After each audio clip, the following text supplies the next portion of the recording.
Noong unang panahon, sa isang malawak na kaharian, may isang magandang prinsesa. Taglay niya ang lahat ng maaaring hilingin ng isang prinsesa, mga hiyas, magagarang kasuotan, at isang gintong korona. Ngunit may isang kakaibang bagay tungkol sa kanya. Hindi siya kailanman ngumiti. Dahil dito, lubos na nabahala ang hari at reyna. Hindi pa siya ngumiti, kahit noong sanggol siya, kahit sa kanyang kaarawan.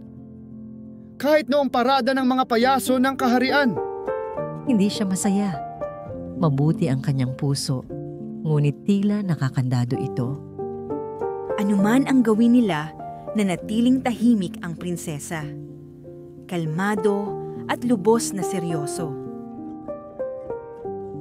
Ang kanyang ganday nagpapaliwanag sa palasyo, ngunit nasaan ang ligaya sa kanyang mga mata? Lalo pang nabahala ang hari, kaya't nagbigay siya ng utos sa buong kaharian.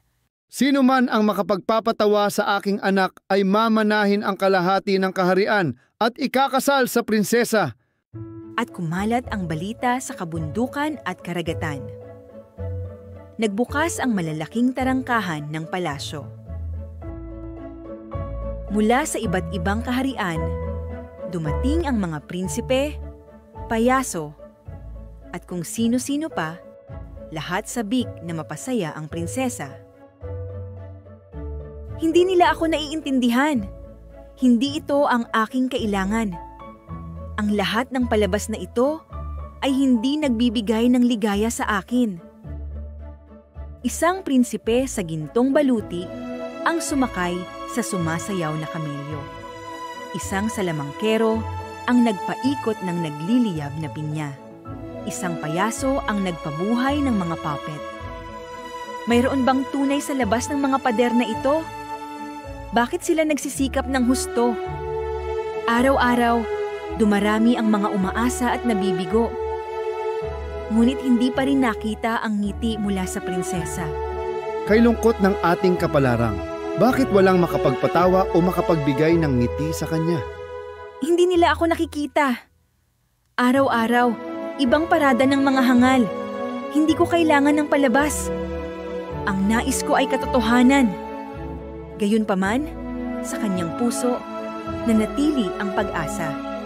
Na balang araw, mararanasan niya ang tunay na ligaya. Samantala, malayo sa kaharian, may isang mabait na binata. Palagi siyang tumutulong sa maliit at simpleng paraan. At kahit hindi siya humihingi ng kapalit, binibigyan siya ng mga tao ng kakaibang mga regalo. Isang matabang kambing. Isang makulay na koronang bulaklak. Isang maliit na daga. Isang maingay na ibon. At iba pang mga kakaiba na nakakatuwang bagay. Wala siyang magara na kasuotan at wala ring ipinagmamalaking talento. Ngunit ang taglay niya ay higit pa. Isang pusong mabuti at masayahing diwa. Hindi ako magaling, ngunit ang mga bagay na ito'y nagbibigay ng saya sa akin. Marahil, kung ialay ko ang mga ito sa prinsesa, magbibigay din sila ng ligaya sa kanya. Wala akong hinihingi. Nais ko lamang siyang ngumiti.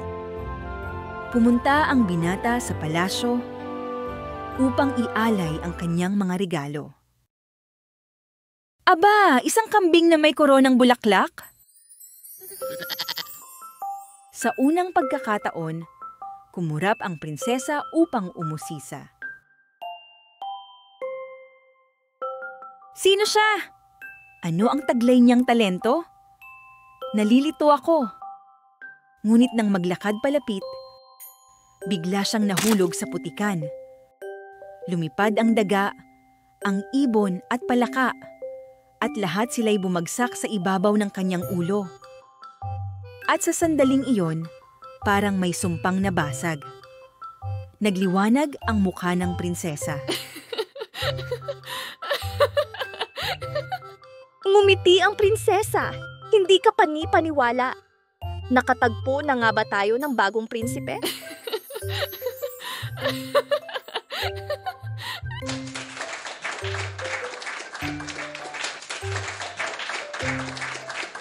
Sino ang lalaking ito? Isang naglalakad na aksidente, ngunit sa nakakatawang paraan.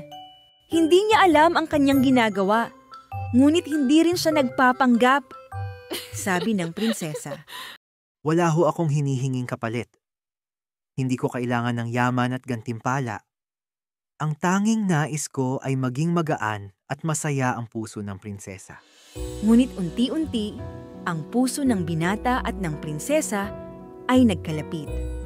Di nagtagal, sila'y ikinasal at nagdiwang ang buong kaharian. Sa wakas, makapapahinga na ang ating puso. Wala nang dahilan upang mabahala. Mula noon, hindi na nawala ang ngiti sa mukha ng prinsesa. At ang kanyang halakhak ay parang musika sa bulwagan ng palasyo. Magkasama silang namuhay na puno ng ligaya, kabutihan at pag-ibig, magpakailanman.